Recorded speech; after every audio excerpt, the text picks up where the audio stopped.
battle chooses you. Life is not always easy. In fact, some of you today, you're here and you're going through the toughest season of your life.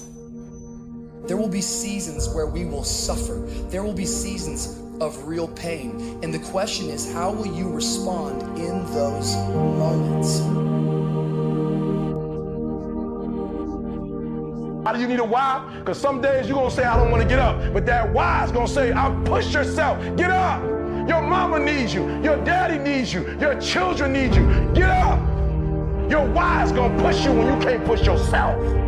When you want to quit and give up, your why is going to give you that edge you need, that advantage you need, that lift that you need to get to the next level. Your why.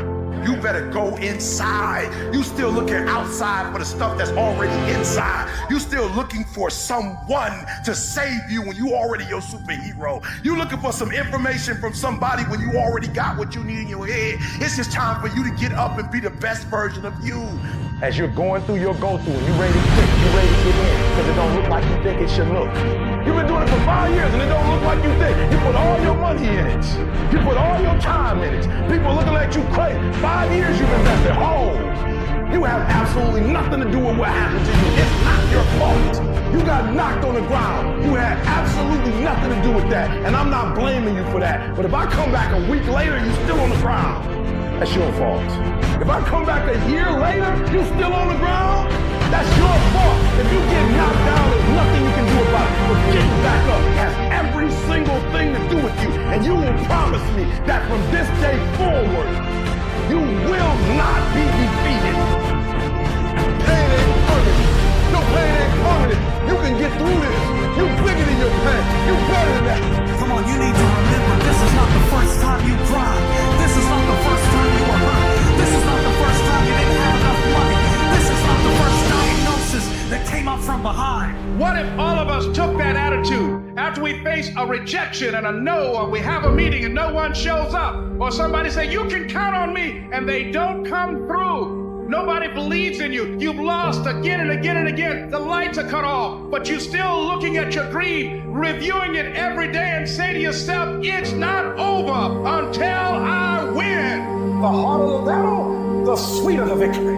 See, what you become in the process is more important than the dream. That's far more important. The kind of person you become, the character that you build, the courage that you develop, the faith that you're manifesting.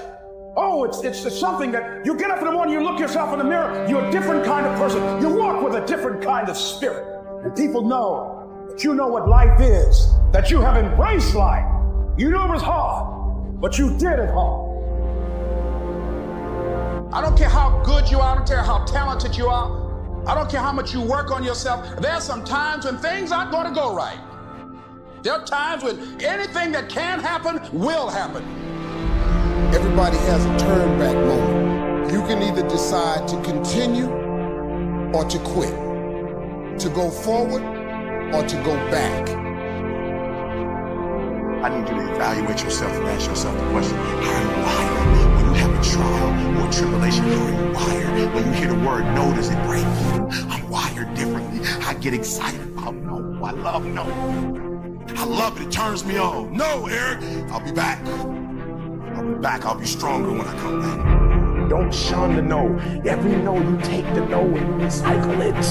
You hold on to it. You embrace every no. And you let each no make you callous to no. You get so strong that when you hear no, it turns you on. There's going to be some scars. The scars going to come. You might as well get blessed by the scars. They going to come. There's going to be scars. There's going to be defects. There's going to be problems. You running from the blessing. There's going to be scars. There's going to be some hiccups. We going to take some L's.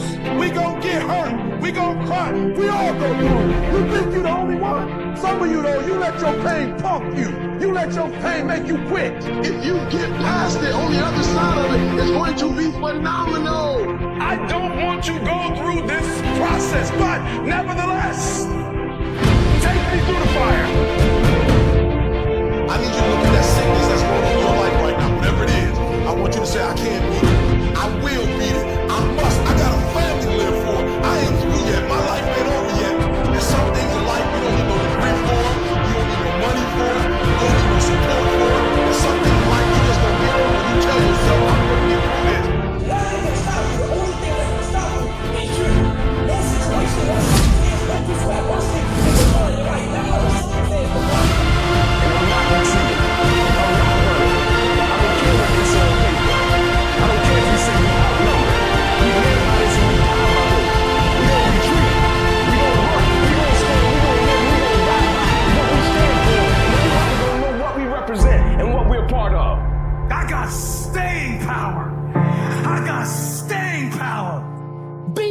courage today.